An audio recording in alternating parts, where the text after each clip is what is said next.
Hard Mark Podcast. Shrimp on the barbie. Shrimp on the barbie. Do you respect that? That's corruption. I could make a fake snake. You not pee in the pool. You not pee on the barbie. All of myself is clean. Broadcasting from the Hartford Civic Center in Hartford, Connecticut, welcome to the Hard Mark Podcast, a show where I, Eric Donaldson, wrestling fan of over 30 years, introduce one match per episode to my co-host who has never watched wrestling. We talk about the backstory, we watch the match, and then we rank that match on our ever-growing list. The purpose of this show is to see what happens when someone who's never watched wrestling is introduced to his most notable matches, and without any further ado, my lovely co-host, Flying Ryan Murphy. Welcome on this fine June day, June 23rd, Ryan. We're here. We had Rumpus time last week. Now we're back to talk about some wrestling. Are you in a grappling type of mood? I am, Eric. I'm in any type of mood today. Are you predicting a win here today? I mean, I feel like you've been throwing a lot of matches at me that are like they're going against me. Like you're trying to fuck with my record, and I can't recall. Maybe I want a straight one-on-one real match here. Well, you were in luck, sir, because that's exactly what you're going to get. No three teams situation. Yeah. Nothing like that. It's just mano-a-mano, man-to-man, two dudes grappling, what it's all about at the end of the day, Ryan. That's what I'm here for. That's why I started this podcast. You've come to the right place. Well, let's get right into it. We won't dilly-dally any longer. So back in episode 49... we saw a match take place in the Great White North, Calgary specifically, which pitted a hodgepodge team of Americans captained by Stone Cold Steve Austin against the Hart Foundation, led by Bret the Hitman Hart, who we've also seen quite a few times here on the program so far. So Austin, in that match, Austin's string of bad luck against the Harts continued in that match, where he was actually beaten by Bret's younger brother Owen to lose the match for his team. Incensed, Austin would charge Solo back into the ring after the match, eventually being let out in handcuffs and flipping the bird to the angry Canadian fans during his exit. So that's kind of where we left off in this whole Stone Cold Steve Austin story. That saga is that big Canadian Stampede 10-man tag team match. So all of that led to a pivot in Steve Austin's attentions. While the ultimate goal was still to avenge his losses against the Hitman, he started working his way through the Hart Foundation themselves, specifically targeting the man who had pinned him in the Canadian Stampede tag match, Owen Hart.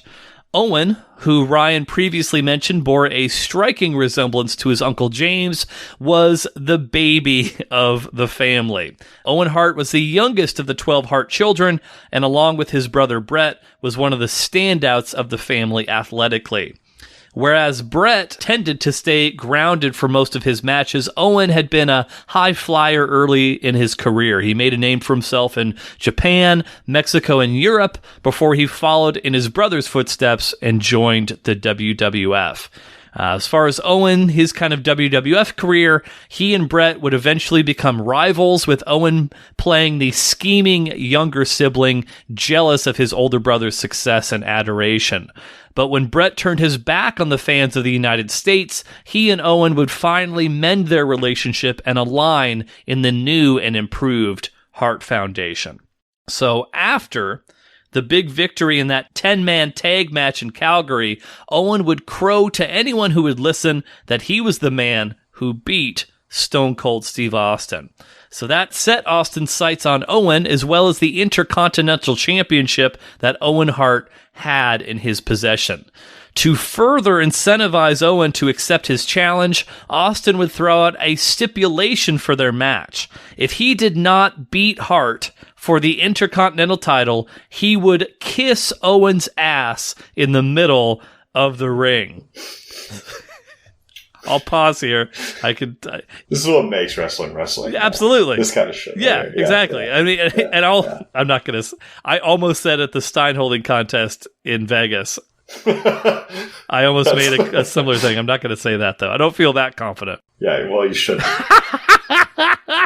With the tantalizing thought of embarrassing Austin with the ultimate humiliation, Owen accepted the challenge, and that match was set for SummerSlam to take place on August 3rd, 1997, great year, in East Rutherford, New Jersey. So that is the build-up to our match here today, Ryan. Any thoughts on Owen Hart, a.k.a. Uncle James, Stone Cold Steve Austin, etc.? I want to know why you introduced this match broadcasting from Connecticut. There wasn't any particular reason.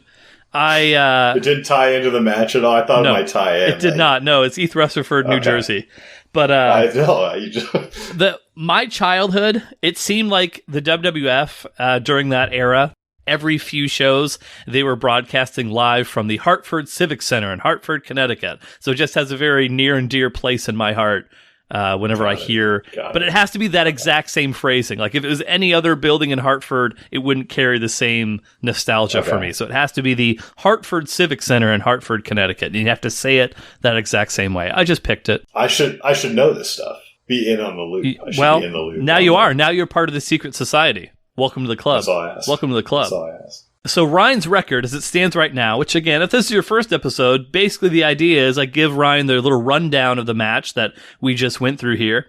And then Ryan, as we watch the match, will attempt to predict a winner. And then we'll kind of track his progress as we go along. And then after we finish doing that, we'll rank the match in our ever-growing list. So Ryan's record right now, 33 wins, 26 losses. As far as some of the other analytics involved in this match here today, Ryan, your record at SummerSlam, so any matches that take place at WWF SummerSlam, is 2-1, so 2 wins, 1 loss. Your record with matches involving Steve Austin is 2-2. So 50% there. And which, in fact, if I'm not mistaken, I think all but one time you've actually chosen Steve Austin to win. The one time you did not pick Steve Austin was the scaffold match where you didn't even recognize him as Steve Austin because he had long blonde hair, no goatee, who is not Stone Cold or anything like that. I go with the data, Eric. It doesn't matter to me if it's Steve Austin or anybody in the ring. I pick based on the data. So. Well, one other piece of data, with that in mind, Ryan's record, and this is a very intriguing one. This is actually a new data point that I added for this match specifically. I was curious to see where you would fall for this. Ryan's record for matches involving the Intercontinental title. So that's kind of the secondary title within the WWF, the World Wrestling Federation. Your record for those matches is 4-0. So you were undefeated in matches involving the Intercontinental title so far. Makes sense to me. And the average ranking of those Intercontinental title matches are 16. So they average 16 out of our 60. So they tend to be matches that you enjoy quite a bit. That's good stuff. That's good data, like right there. I bring the analytics. That's what I do. You bring me. I fucking money. This is the Moneyball of podcasts. A lot of people have said that. You're welcome to leave us a 5-star Spotify review saying that we are, in fact, the Moneyball of podcasts. I am, in fact, the Brad Pitt in this situation. Sabermetrics. Ryan is the Jonah Hill. Absolutely. Love it. Any questions around anything we've talked about before we watch this match? No, excited to get into it. All right. Well, let's take a very brief break. We'll come back with our thoughts on the match at SummerSlam 97, Stone Cold Steve Austin versus Owen Hart for the Intercontinental title. Thanks, everybody. Owen Hart, and the match has not even started officially. And Owen Hart going to work on that damaged knee. Like I said, Owen is ticked off. I'll tell you what, Owen may not only make Stone Cold kiss his derriere, he may make him French kiss him. All right, here you go. Watch this. Owen's trying to break that middle finger now. I don't blame him. Stone Cold won't be giving anybody the finger if he ain't got one. Fight it off. Look at that. Let's see what Austin can do with him. No. How about that? It's going to ring. So let's go. Who's Stone Cold rival? Save to the Undertaker. Austin dropped right on his head. Austin is hurt. And hurt badly. At least Austin's legs are moving. He may have suffered a stinger there. And Austin now with Austin driving. No, kick out! The winner of this bout and new World Wrestling Federation Intercontinental Champion, Stone Cold Steve Austin. We're back. We just watched Stone Cold Steve Austin versus Owen Hart. What a whirlwind. Ryan, you're I don't know that I've ever seen you go from like one extreme to the next about a match so quickly, but what did you think of the match? I mean, I had a really hard time getting into this match. I did. I didn't think it was good. I liked, the setup and the environment. I liked all of it, but the match itself was pretty fucking lame. Until you got to the, but yeah, until a man almost died in the middle of the ring. So that's that fucking crazy shit. But yeah, the beginning of it, I don't know. It was just, it had nothing. It was just all kind of laying down, kind of laying down. A lot of star power. It had star power, but not star power moves. Right. I don't know. Yeah. I mentioned this to you when we were watching it. I'll mention it again now. I liked the match a lot more when I was just watching it by myself, putting my notes together. I don't know what was different about watching it with you, but I felt the same way. I wasn't nearly as into it upon my second viewing as I was upon my first, and I don't really know what the explanation for that is. Just bringing everyone down. I guess, I don't know. I mean, we're here talking about how you're in great spirits, a clean bill of health, and yet, I don't know, you're just this Debbie Downer bringing everybody down. But I guess we'll go to the notes on the match, and I mean, we'll cover the most notable bit here in just a little while. But the video package, I was the man who beat Stone Cold Steve Austin at least 5 or 6 times, just peppered throughout. Part of me wants to just start saying that in my general day-to-day life. Me too. Yeah. I think the most shocking part for me was the fact that when they were kind of flashed back to those bits from the Canadian Stampede match, you actually remembered watching those things from a few episodes ago. A big moment in the podcast history. Yeah, absolutely. A pivotal. And it was fairly recent. This is true. Yeah. Not all that long ago. So they kind of play that video package, and then I'm sure you're going to pat yourself on the back for this one. So Ryan's prediction, he made a point to do it before the match even started. Immediately after the end of the video package, Ryan made his prediction that Stone Cold Steve Austin was going to win this match. Yeah, I did. And so just to clarify, that was because of the story leading up to this match? Is that the idea? There's no way for me that Steve Austin and his legacy was going to be taken down by him kissing someone's ass in the middle of it. There's just not, it wasn't going to happen. You saw everything building up. It was just easy to fucking call early. Because, outside of the kissing of the ass part, I feel like your methodology was the same when we watched Brett versus Austin, the match that broke your streak. I mean, in more broad terms, it was a redemption match, right? Sure. Yeah. That was what. It was easy to call. It was easy to call early. Right. He makes it look so easy every time he's on this program. I do. Yeah. So we got Owen Hart. He has his entrance. He's got his cool leather jacket on. He's got his slammies. He's got his Intercontinental title. He makes his entry down to the ring, and then we have Steve Austin, they actually shoot backstage as he's walking and making his way to the what they call the gorilla position. That's the immediate backstage area before you come out, named after famous WWF personality / announcer / wrestler / everything, Gorilla Monsoon. But anyway, Michael Cole, my probably least favorite play-by-play announcer of all time, confronts Steve Austin trying to get an interview with him. Austin continually just basically fuck you, shoves him off a bunch of times. But maybe the highlight of that whole thing, outside of the end, which I don't know if you want to call the end of this match a highlight necessarily, but maybe the highlight of the whole thing is just that shot. They're behind Steve Austin. You hear the glass shatter for his theme song. He makes his way out. They're following him, panning, and you just see the sea of people in the crowd that he's that are all cheering and screaming their ass off for Austin. It was a great entrance. Like, there's no, like, it was, like, I like that shit, and it was very good. Like, I at that point, I had very high expectations for the match. And that's what I like to see, you know. The fans were into it. You had the great intro. Yeah. You know, you had a little backstory to it. It was great. We're fully now, you know, have reached the point where, like, all the famous TikTok Austin videos, like, we're in that era now. Like, this is that guy. Yeah. So lucky for you.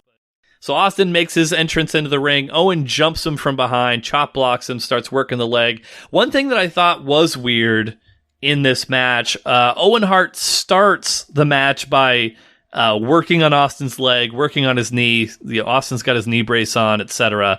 And then eventually, like later in the match, he starts working on the hands and arms and fingers of Austin. Yeah. And then he starts working on the neck at the end. So it's just kind of a little bit disjointed, in my opinion. He's weird with the fingers. That it's not. I don't like the finger thing, but like he was acting really weird with fingers in general.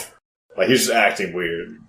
I think it was because of Austin's love of flipping people the bird. I mean, but that's fine. But he kept biting him, and then the ref would say stop, and then he would stop, and then he just went at it again. Like, you know, it was just it was a finger thing. Like it was a finger thing. But you also made mention of the fact when we were watching it, you don't like finger things. I don't. I don't like when people press down on like a desk with their fingers or like point to something, and I don't like finger stuff where their fingers are bending in any sort of. Wait, you don't like it when people press down their fingers on a desk? They're pointing to something on a desk and they push their finger down really hard. It kind of bends backwards. I think it's the most disgusting fucking thing.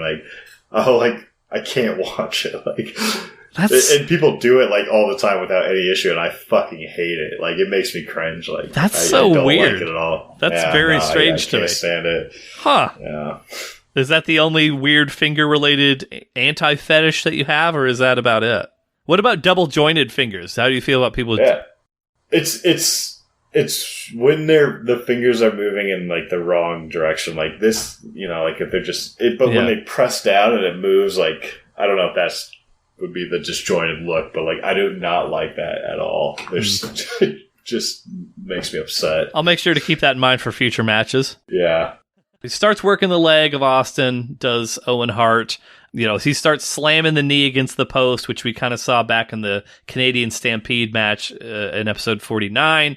Austin fires back. There was a big Luthez press, which is basically a move where Owen was running at Austin. Austin, like, jumps, kind of presses him down, and then the punches, I know you were a little disappointed by the punches. You basically claimed Austin was punching the mat instead of Owen's head at that part. That was in the entire time we've done this podcast, that was one of the most obvious, blatant missed punches I've ever seen. Like, that was awful. Like, that could take a good match and bring it back 10, 20 places. Like, just by doing that once. Luckily, like, the match I think was made up for, but like, that was fucking awful.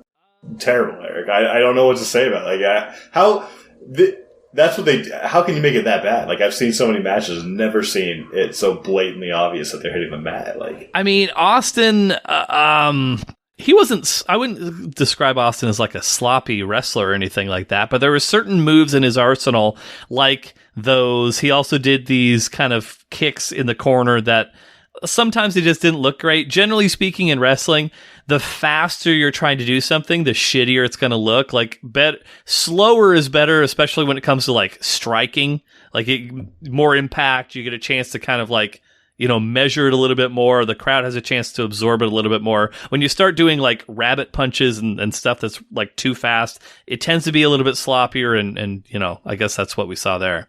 I get it. I get that. Like, but it just seems like that's such a basic move that you should be able to do it a little bit better than what we saw there for that performance. Let's get you trained up, and we'll see how well you do it, Ryan. Oh, better than that. Like, Where did I leave off? Oh, that's right. So eventually Austin, he grabs Owen by his hair and just starts basically lifting him up and slamming him down. Like, that part was good. That made up a little bit for the punches. The little hair he had left. The little hair, that's right. The announcer called the little hair he has left. That struck a nerve with Ryan. Look out for the hard mark code for keeps here in the future, ladies and gentlemen. Hashtag. Yeah, it won't affect your penis. But Owen, then he has some athletic counters. We've got Austin with a big thumb to the eye, a little bit of back and forth. I think right around here is where we have the finger stuff. Owen is biting Austin's fingers. He's also doing the joint manipulation where he's kind of like separating the fingers out. I don't know if that is also a weird thing for you or not, but I'm sure you don't love it. They kind of brawl out on the floor a little bit. Big power bomb from Steve Austin. Owen takes a powder. Austin catches them. They brawl back into the ring. At a certain point, Owen starts begging off, like please don't hurt me. How do you feel about... I know that was one of your early wrestling hatreds, was when bad guys would like do the begging thing. Have you sort of landed in a different spot on that now? I didn't notice it at all until you just... I didn't see it. Oh, I called it out when it happened. Oh, did you? Yeah, I was doing the please, Mr. Austin, please don't hurt me. I didn't see it at all. Okay, well, a very observational view for Ryan. If a guy's not getting his neck broke, he barely pays attention. Speaking of neck break, the neck vice, where you take the guy and you start like doing this to their neck. How did you feel about that move? Is that a good one that you like a lot? I mean, in this match, like, it was just, again, another slow moment where I was like, they just kind of... They did it forever and it didn't seem to do anything. He got back up, like... Yeah. There was a lot more holds in this one that I remembered there being upon my first viewing. Like, I see in my notes, like, camel clutch, we've got, headlock, yada, yada, yada. But, like, there was definitely a lot of lulls in the match. I part of me is curious how much longer that match was going to go. Like, I wouldn't be shocked if they probably had another like 5 to 10 minutes that they were originally planning for, to be honest. For sure. Yeah. And who knows what that would have been. Like, maybe it would have been really, really good at the end. I don't know. But obviously we didn't really get a chance to see. So I guess we'll just kind of jump to the end here. Austin kind of starts coming back a little bit. He starts firing away with punches. And then Austin is attempting to do like what basically appears to me to be a tilt-a-whirl backbreaker type of thing. Owen, why is that funny? No, it's a tilt-a-whirl backbreaker, sir. Yeah. Owen, it's just what? Just say your thing. It's just that like all these fucking moves. Yeah, and it's like a tilt-a-whirl. Yeah, it's like a tilt-a-whirl motion into you just reversal. Knew what it was. You could define it. I had no idea. Listen, if fucking skateboarders can like name a kickflip and a fucking for sure. I don't. It's good stuff, man. This is it's great content. Like, thanks, man. Appreciate a lot of sincerity from the talent over here. But so Owen counters it. And then, I mean, we talked about this a little bit while we were watching the match, but basically he has him in a not quite as standard pile driver position. So we've seen a lot of pile drivers. The standard pile driver, which actually the very first time you ever saw it, you were like, holy shit. Like, it's an incredible fucking looking move. Yeah. A normal pile driver, you're able to kind of protect your opponent a little bit more because you're both facing the same direction. In this one, they were, not to be crude, but they were essentially like 69 each other. You could see Austin's head sticking out from beneath Owen's crotch. And so then when Owen goes down and sits on his ass, you're basically just fucking spiking the guy on his head, which is exactly what happened. I did notice when we kind of rewatched it a few times though, Owen, he did try to land. I think he landed kind of more on his left side than just like square center, but it wasn't enough, obviously. As we saw, it's a tough fucking move to perform every time you see it, and like when it's done well, it still looks like brutal, right? And I don't know, like it's such a risky fucking move, like and it's. And especially this version of that, because, and I'll give you two pieces of information that we didn't cover previously. One, Steve Austin had done that exact same move to a wrestler in Japan and injured that wrestler using that move. Like neck injury? A neck injury. The exact same move. Masahiro Chono got hurt by Austin doing that the exact same style of pile driver years prior. So that's fun fact number one. Fun fact number... Do you think that the way they did it, where they weren't facing the correct direction, was intentional, or did they just get caught up in that kind of direction? Like, I think it was intentional. And I think to do it that way. Yeah, I think Owen, because Owen was a veteran.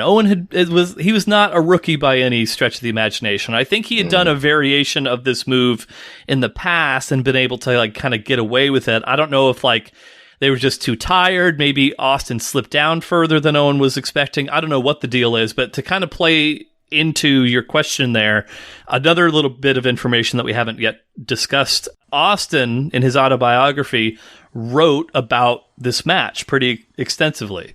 He went into a fair amount of detail. He talked in his book about how they were discussing that very spot in that match, that move, ahead of time.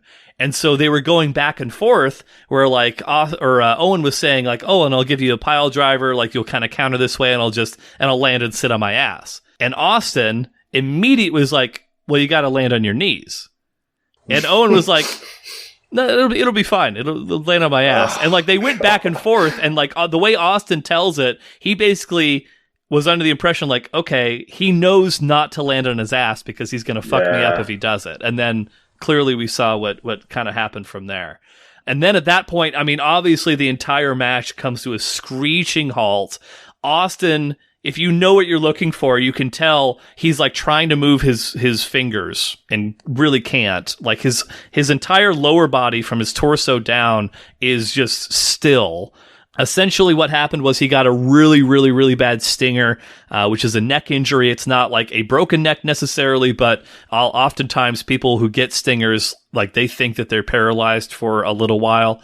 That's what exactly happened to Austin there. And so he's trying to move. He basically tells Owen, you need to buy me time. And so Owen, go ahead. Could you tell that he told Owen, because he was talking to the ref and like you knew that like he was buying time, but like did he say something to Owen like that, and like that you need to walk around for a little bit? I couldn't tell. Like I think he might. I couldn't. I'd have to rewatch it right now. It's possible he said it immediately after the move happened, but after that point he was communicating through the referee like he needs to like give me more time. I need to compose myself, that sort of thing. But yeah, so Owen starts walking around the ring basically just like I'm gonna win. I'm the winner. He's gonna kiss my ass. Like just vamping, basically buying time for Austin to kind of regain his bearings a little bit. Vince McMahon, who's on commentary, is so quiet. As soon as he sees this, he's like, my fucking golden goose. The whole guy that we're gonna build this whole fucking company around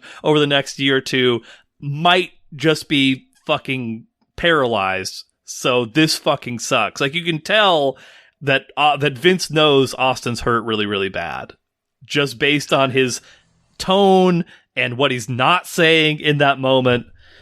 And then finally, the end of the match, Owen has his back to Steve Austin, and like he knows what's coming. Like I think they've basically arranged like I'm not going to be able to get up and do like a Stone Cold Stunner or anything like that. We need to make the best out of this really shitty situation. So Austin has I keep doing this. Owen has his back to Austin. Austin crawls himself on his forearms because he can't use his hands at all.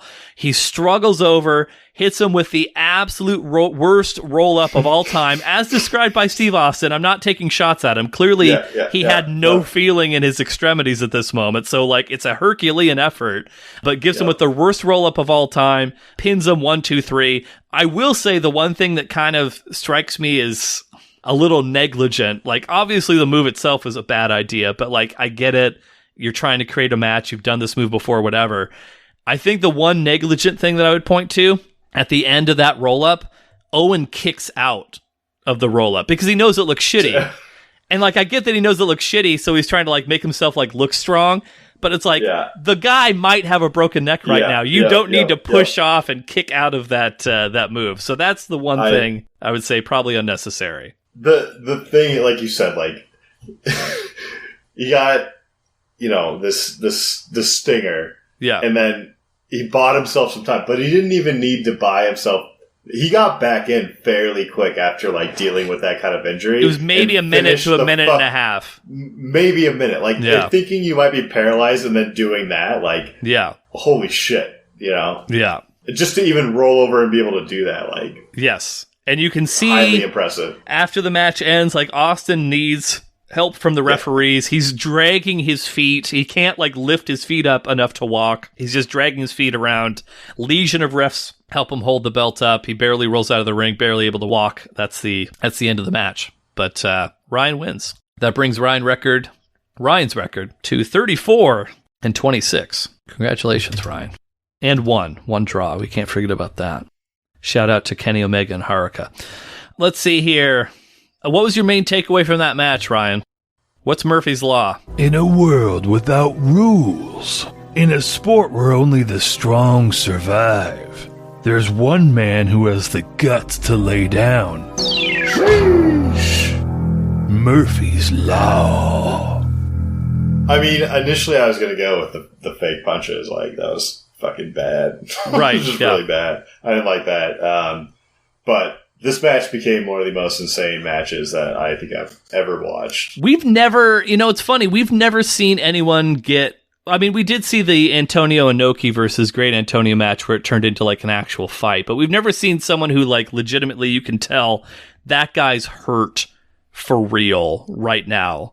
Well, it was hard, like, as someone who came into this not knowing like the backstory, like I would not have been able to really tell. Like, it seems like kind of like, you could play it off as him just being hurt, Yeah. I mean, you could totally tell with the pen, like that was obvious, that was the, but aside from that, like, just you always see these guys get played off as injured or whatever, but like, knowing the backstory, that's crazy. Like that just, it makes it just even wilder to like see that was something else. Yeah. And that's honestly like, that's one of the main things about wrestling is like, usually the only way you can tell, unless it's something super, super obvious, the only way you can tell that something is like awry or amiss or like somebody's hurt is when something weird happens. Like if you notice something is like, that seems weird, why the fuck would they do that? Usually it's because, somebody's hurt so they had to finish the match early or like something. Like you can usually put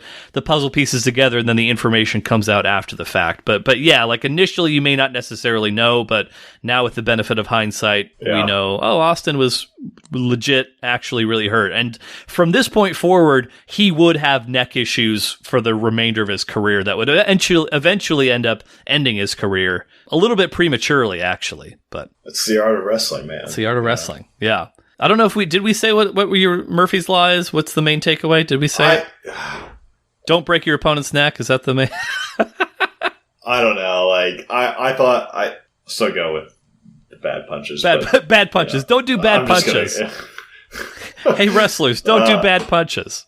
Come on, you're the most profound wrestler maybe in the game. You gotta do better punches than that. That was so fucking bad. If it hadn't ended like that, like, way to kick a guy when he's down. He's fucking paralyzed, writhing on the ground. Like, hey, those punches could be a little bit better. He wasn't paralyzed at that point, Eric. He was fully functional. Like, that's fair. I can't argue with that. All right, let's rank it. Man, this match. A real roller coaster. I feel like this match deserves, and I don't know if I'm hyping this up too much, but I feel like it deserves some, for what wrestling really is, like, I feel like this match deserves a lot of credit. Like, okay. I want to put it where it belongs.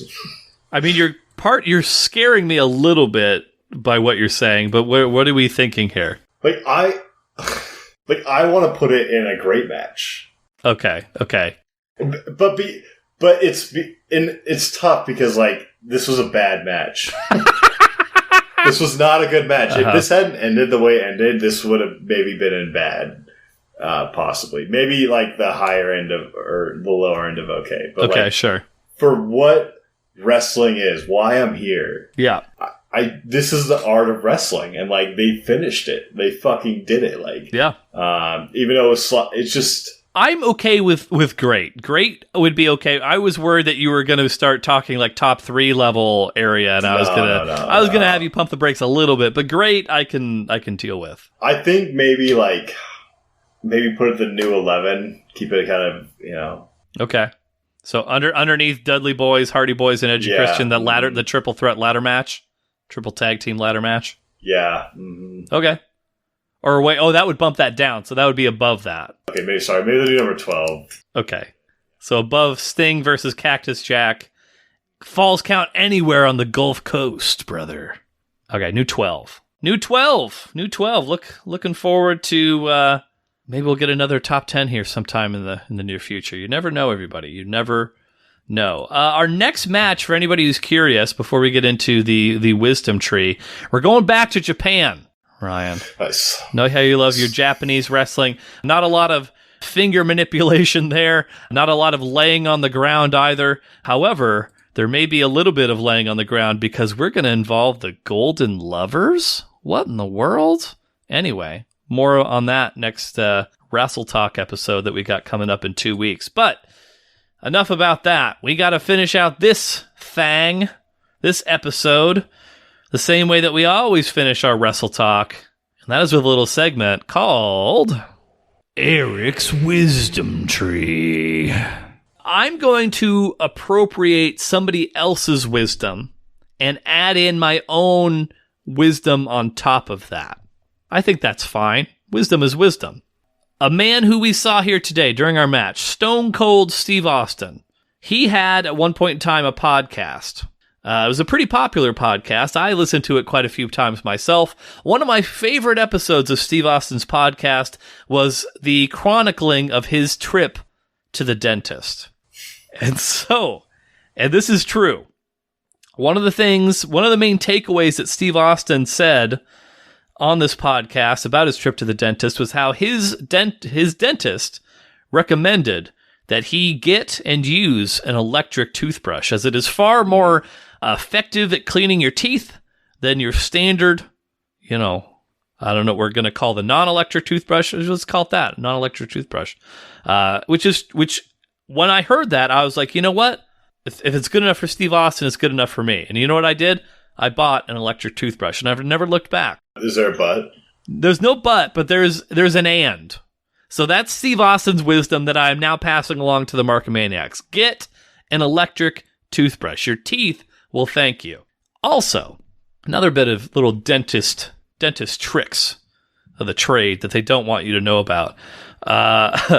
Flossing. That's a tough one. I'm a near 40-year-old man. The amount of flossing I've done, not as much as I would like to have done. Here's what you got to do, and I'm not saying this is going to make you a perfect flosser, but it's going to make it a lot easier. For years and years and years, we were all stuck with those little bullshit contraptions where you have to take the string out, wrap the string around your fingers, manipulate it somehow. I've got big fingers and a little mouth, and I can't do it. I can't do that. What you got to do, the little handheld flossers. Is it a little bit more expensive? It is. It is a little bit more expensive, but again, your teeth are going to thank you. It is far easier to get within those nooks and crannies betwixt your teeth. I'm telling you, you get an electric toothbrush, you get the little handheld flossers, your dental care will skyrocket. We're talking progress, not perfection. You will get better bit by bit with these things. Your chompers will thank you. I have the same setup both ways. I have electric toothbrush, and I also have the handheld flossers, and I don't think it's like $3 and then you get a bag full of them, dude. Yeah. How often? And between you and me, Markomaniacs, you could just reuse the little handheld flossers. I would like to floss more than I do, for real, For real. Yeah, real talk. But it is hard to get your flossing is fucking hard. Yes. I don't know how dental hygienists do it. I love it. That's, you go to the dentist, they just floss for you. You get your floss in once a year. Yeah. Twice a year. It's every 6 months. Well, last time I went to the dentist, they said I should go back 3 times a year because I hadn't been to the dentist in a while. Here's the thing, Eric. I'm an avid, teeth brusher, and if minimum 2 times, I can't sleep without flossing. I can't go to work not brush my teeth. Yeah. I can't go to work without brushing my teeth, avidly. Sometimes middle of the day, sure. You just need to freshen up. I love the feeling of a fresh brush mouth, but I have been bad about getting to the dentist. And I have, I have good teeth, you know. The dentist's like, hey, great teeth, but like, you gotta scrape those things, like, yeah. And that shit fucking hurts. Like, well, teeth are bones, so if it makes sense that you have great bones and great teeth. Yeah, but I don't know. I mean, teeth are the bones of the mouth. You gotta keep your teeth right, you know. That's right. You gotta keep your teeth right. You gotta keep them right. Like that's right. It's worth the money. Go electric. It's totally worth the money. Who would not buy an electric toothbrush? I think that some should be people subsidized by the government or something. It should be. Like, can't. You know what I've been intrigued by? And Markomaniacs, if anybody's on board this train, I don't know if we have any 1%ers listening to us right now or not, but I've heard about those things where you like they like just go over your teeth, like you can get like a mold and like you just like hold it there and you're not physically brushing anything, you're not using your hands at all. I think that's a product that exists now. It's like a thing that just goes over your teeth and will clean them that way. I would be very intrigued to hear if that's worth the investment or not, but I've used the Crest ones that like they're supposed to whiten. Oh, well, this is different. This is different than a whitening thing. This is like a brushing system. I'll say those things work, man. Like, those whiteners, they're, like, weird. But, like, you know, you throw them on. I think you can only do it once every 6 months or something. But you throw them on. Makes your teeth like, real sensitive. You know, yeah. It does. Okay, listen, Big Shot. It makes your teeth a little sensitive when you do whitening. That's not part of the wisdom. Like, people can do that if they want, but that's not... That's cosmetic. I'm not co-signing that. All I'm saying is electric toothbrush and the little handheld flossers. I will stand by that. That I stake my reputation on. Eric, I fully agree. I'm on board with your electric toothbrush. You know what? Fucking wisdom. When we come together, Ryan and I, we make magic. The two of us agreeing on things. Dental care. I got a picture of your fucking sandwich up on here on my sideboard, you know, in the chat. Muffaletta time. Picture. Have you had a muffaletta yet? You'll get there soon enough. All right. Well, we'll be back end of June 30th. That's next Thursday. If you're listening to this the day it came out. Again, we are on a weekly format now. Rumpus time 1 week, followed by the Wrestle Talk the following week. So we appreciate any feedback. If you like it, if you don't like it, let us know. We'll see how it goes. But June 30th will be the next episode. And so with that said, if you're not hard, get hard. Once you get hard, stay hard. That's all, folks. I love the feeling of a fresh brush mouth.